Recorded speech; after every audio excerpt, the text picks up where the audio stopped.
विश्वास है कि जिस तरीके से सरकार यहाँ चल रही है, लोग परेशान हैं, आहत हैं, और 17 महीने हम लोगों की भी सरकार को देखा है, तो हमें पूरा विश्वास है कि इस बार औरंगाबाद जो है या पूरे बिहार में, चाहे उत्तर बिहार हो, सीमांचल का इलाका हो, कोसी का इलाका हो, मिथिलांचल का इलाका हो, मगध हो, शाहाबाद हो, या आपका बिहार का पूर्वांचल का इलाका हो जहाँ बांका, भागलपुर वगैरह है, हम लोग बेहतरीन प्रदर्शन जो है इस बार।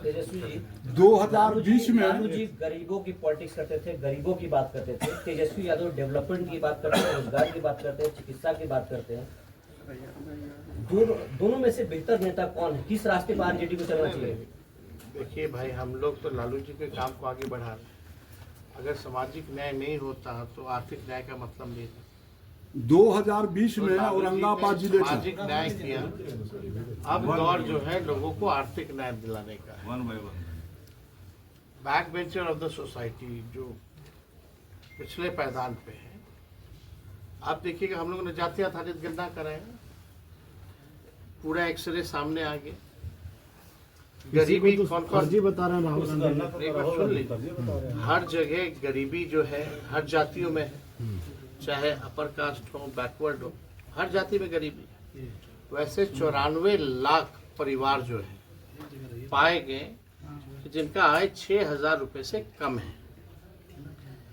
इसी के लिए हम लोगों ने न्याय इनको दिलाने के लिए कि भाई जिसको नौकरी नहीं उसको 2 लाख रुपए का सहयोग किया जाएगा, जिसको घर नहीं है, ज़मीन नहीं है, उसको हम लोग 1 लाख रुपए देंगे, घर बनाने के लिए 1,20,000 देंगे। लेकिन सरकार हटते ही क्या काम हो रहा है, उस डेटा का क्या उपयोग हो रहा है? जो आप लोग कह रहे हैं, राहुल गांधी जी ने कहा, आप डेटा तो कलेक्ट कर लिए, लेकिन डेटा का क्या काम हो रहा है? उसी डेटा के तहत हम लोगों ने, सरकार थी तो आरक्षण बढ़ाया था, इसीलिए हम लोगों ने मांग की थी कि इसको शेड्यूल 9 में डाला जाए, और अब जो है निरस्त हो चुका है। तो राहुल गांधी जी का यही कहने का मतलब था कि भाई इस डेटा का उपयोग जो है आप लोग कुछ नहीं कर रहे हैं, बताओ क्या कर रहे हैं? नीतीश कुमार का दरवाजा आपके पास खुला है कि नहीं सर?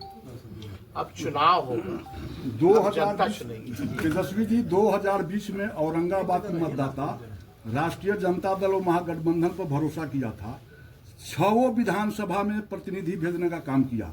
लेकिन आज जो महादलित व अति पिछड़ा की बात महागठबंधन के लोग कर रहे हैं, महादलित और अति पिछड़ा के विकास के लिए जो सरकार पैसा भेज रही है उसमें लूट मची हुई है, और अति पिछड़ा और महादलित के भी कुछ ऐसे प्रतिनिधि हैं जो उनके विरुद्ध सशक्त होकर जांच करवाने से पीछे हट रहे हैं। अगर कोई विशेष तौर पे कुछ जानकारी हो तो दीजिएगा, विधानसभा में उठाया जाए। औरंगाबाद जिले के किसी भी क्षेत्र में नीरज कुमार बबलू ने कहा कि राजद को जवाब देना होगा, अगर ठाकुर नहीं होते तो हिंदुस्तान नहीं होता, मुगलिस्तान होता। अब देखिए, हमको इस पर टिप्पणी नहीं करनी है, हमारे कई प्रवक्ता हैं, इन लोगों का बयान उन्हीं से पूछवा लें। एक सवाल ये है, विधानसभा का चुनाव नजदीक है, आने वाला समय है, और अभी भी कांग्रेस और आपने कहा इंडिया गठबंधन नहीं है, दिल्ली में चुनाव हो रहा है, वहां पर आम आदमी पार्टी कांग्रेस आमने सामने है, बिहार में क्या होगा कांग्रेस और आपका? हम बिहार में मेरा पूरा देखिए ना, हम तो उसमें बोले कि बिहार में तो पहले से ही है और अभी भी हम लोग साथ में। सर, रमई राम जी जब आपके यहाँ कल्याण मंत्री थे राष्ट्रीय जनता दल की सरकार में, था गठबंधन, इंडिया गठबंधन, टीएमसी बंगाल में अलग लड़ी, महाराष्ट्र केरल में लेफ्ट अलग लड़ी, पंजाब में आम आदमी पार्टी लड़ी। हमसे सवाल पूछा गया कि दिल्ली में अलग अलग लड़ रही है कांग्रेस और आप। हमने बोला जो ब्रॉडर जो अलायंस जो बना था, वो अलायंस तो लोकसभा के लिए है, और जो जहाँ तक बिहार की बात है, बिहार में तो हम लोग पहले से साथ और अभी भी है। मांझी जी नाराज चल रहे हैं तो जिस स्टेट में जहाँ चुनाव हो रहा है, अगर उनमें बात बनेगी तो क्या दिक्कत है? लेकिन एक बात तो तय है कि सब जो है भाजपा के खिलाफ है। आप ए टू जेड की बात करते थे और आपकी पार्टी में स्वर्ण कहते हैं कि उपेक्षित हुए, आप बात करते हैं टू जेड कैसे? लेकिन स्वर्णों को उपेक्षित रखा जाता है। क्यों? दिखाई देता है। हमारे पार्टी के अध्यक्ष ही प्रदेश अध्यक्ष जगदा बाबू।